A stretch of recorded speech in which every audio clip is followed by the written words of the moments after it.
You are watching the press preview, a first look at what's on the front pages as they arrive. It's time to see what's making the headlines with the political journalist for the Financial Times, Jasmine Cameron-Chileshe, and the columnist for the Article, Ali Miraj. They'll be with us from now until just before midnight. So let's see what's on some of those front pages for you now. The Telegraph has the headline, "A bruise for every day of lockdown," referring to the case of 6-year-old Arthur Lavinia Hughes, who was systematically abused by his father and his father's partner before his death. The Sun leads with the same. Did they learn nothing from Baby P, a child cruelty case from 2007? The Eye hears there are concerns too many people have deleted the NHS COVID app, making it more difficult to track cases of the Omicron variant. The Mirror leads with a message to the Conservative Party about festive parties with the headline, "Make your mind up on Christmas."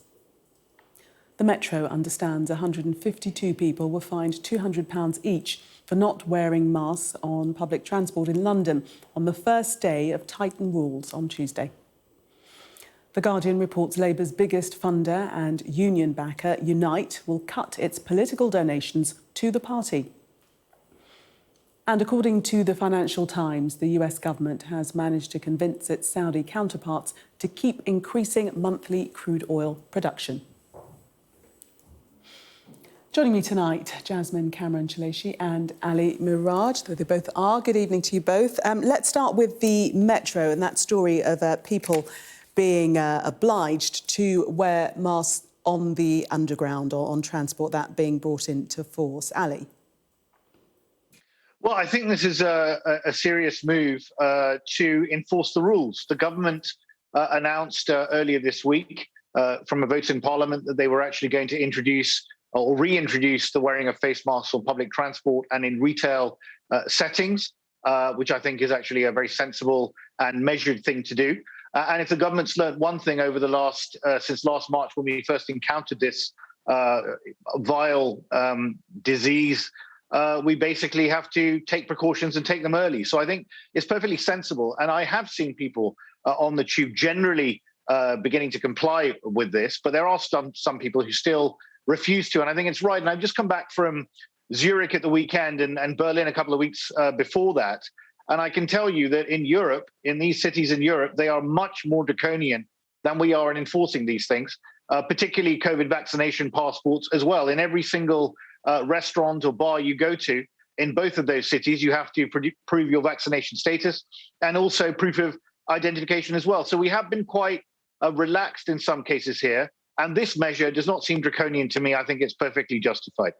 Yes, and that relaxed nature that Ali's talking about, Jasmine, is borne out by figures from TfL. There were 5,101 interventions on public transport today for people obviously not wearing masks. Yeah, I mean, the figures are very encouraging because it does show it's not just a case of introducing rules. There seems to be some, sense of enforcing them. And anecdotally, I would say that I've seen more and more people wearing masks. I mean, with Transport for London, it's been the rules for actually quite a long time that you do have to be masked up, but not many people really have been following them. And, it wasn't uncommon to see people not wearing face coverings. But since the change in rules, we are seeing that people are wearing masks more often. There is a sense that actually this is one of the many steps we need to take to hopefully prevent further restrictions coming into place. And do you think it will continue, people will continue or begin to comply more now? Ali? I think so, Gillian. I hope so. Look, I think we all have a role to play here in this. It's a collective effort. The government sets the rules. Certainly, I think Jasmine's absolutely right that those rules should then be enforced. But the government also has to strike that balance and get the balance right between treating people with respect and dignity and allowing people to make their own decisions about things and also taking the necessary precautions at the appropriate times. The government at all costs does not want to impose further measures if it can at all avoid it. But you also have to remember the fact that there is serious economic distress in the country. We're doing quite well economically on the back of a bounce back. Our economy is growing quite strongly now, but we still have 2 trillion of public debt, 400 billion of borrowing on the back of COVID. And I can tell you that when it comes to hospitality industry and all this talk about whether we're going to be having Christmas parties or not, I was talking to my hairstylist today in the City of London. And for some of those viewers who might think that that's might be amusing that I have a hairstylist, I do. I didn't like to say, Ali, but well, Gillian, well, I'm afraid you need to be careful. That could be construed as baldest. Look, the point is that he was telling me that after the restrictions were lifted in July, even now on Mondays and Fridays in the City of London, hardly any footfall at all. And on the other 3 days, he's actually been seeing numbers go up. But between the announcement of this Omicron variant and now, in the space of a week, his takings have gone down £1,000. So this is what we're facing here. So we all have a responsibility to do what we can. Wearing face masks is not difficult. Taking a PCR test on day 2 when you come back from abroad is also not difficult. And if we stick to the rules, hopefully, we'll try and control this new variant and we won't have to have further restriction. Let's turn to the eye, Jasmine, and now more than ever with this new Omicron variant, the contact tracing app is really necessary, but seemingly the use of it has dropped away. Yeah, so I thought it was a really interesting story. So the paper has looked at some of the NHS stats and it shows that use of the app is actually down. Now, it was part of the government rules that all venues had to sort of display the check-in code. So people had an incentive to download the app and to check in. And it was actually a really big part of our public health strategy. But it seems that while the government are encouraging people to use it, naturally use of the app has dropped off. And one thing that is quite striking, it'll be interesting to see whether the government starts to encourage people to download the app again, because we know with this new variant, one of the things they're concerned about is community transmission, and they are concerned about the number of cases and, making sure that these cases are tracked. So this app could potentially be another, tool that we could use to control the spread.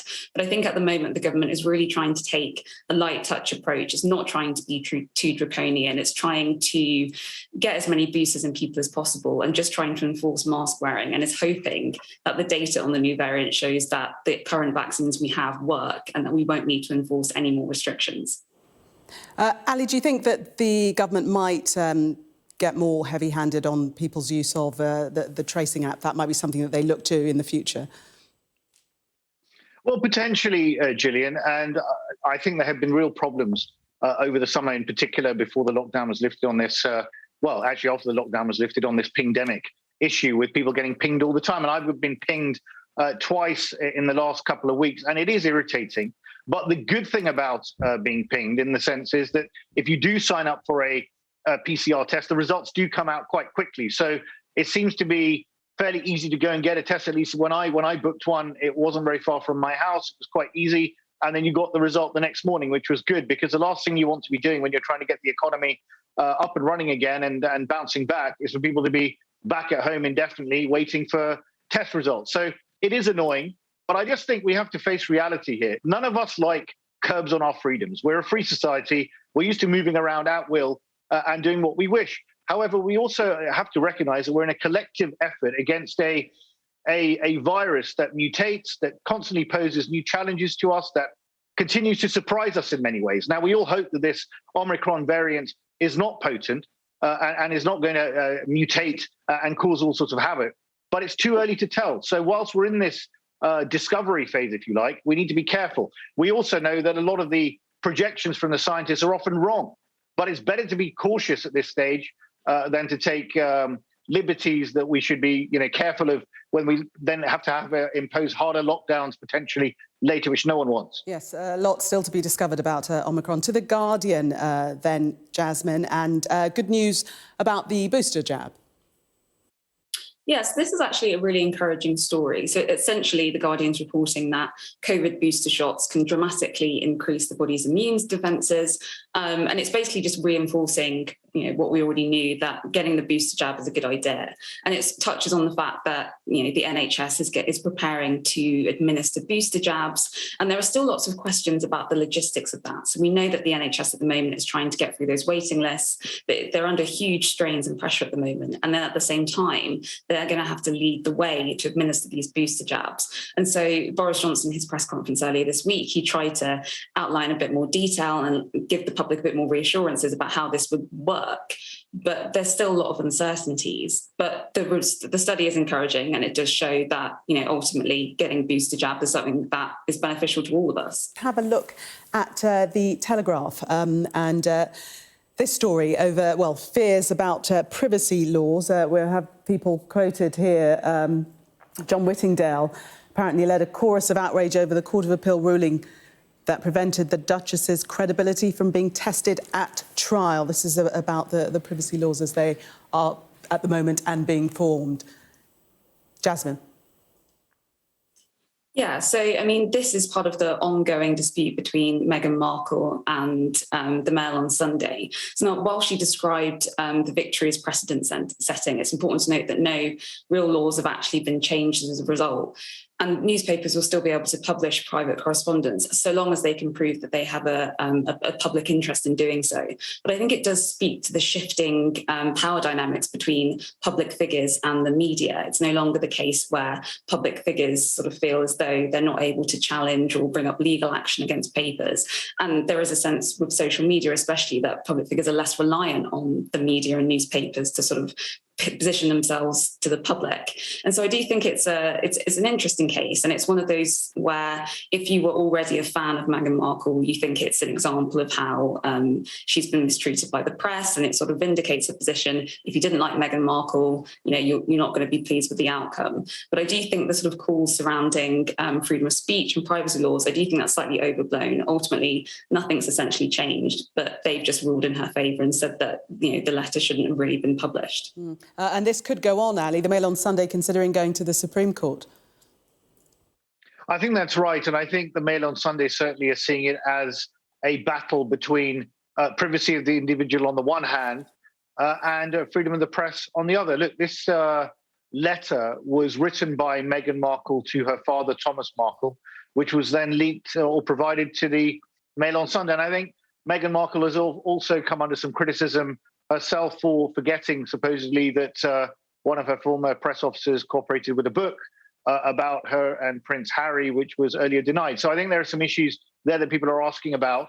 But fundamentally, it does come down to a question of press freedom and whether public figures are subject to a free-for-all. We all remember the phone hacking scandal. That was something that clearly should have never happened and was outrageous. Is this in the same league as that? Probably not, but it's certainly something that the Mail on Sunday wants to see tested in the Supreme Court. And there is a feeling that Parliament has not been part of this discussion at all, which is why John Whittingdale, the former Culture Secretary, is leading a chorus of objections to this, that it should really be not just the courts making these decisions, but also Parliament involved, and certain senior legal figures saying that there should be a new Bill of Rights to kind of look at the current Human Rights Act that we have, which is based on the European Convention on Human Rights. So some legal questions to be looked at in due course arising from this trial as well.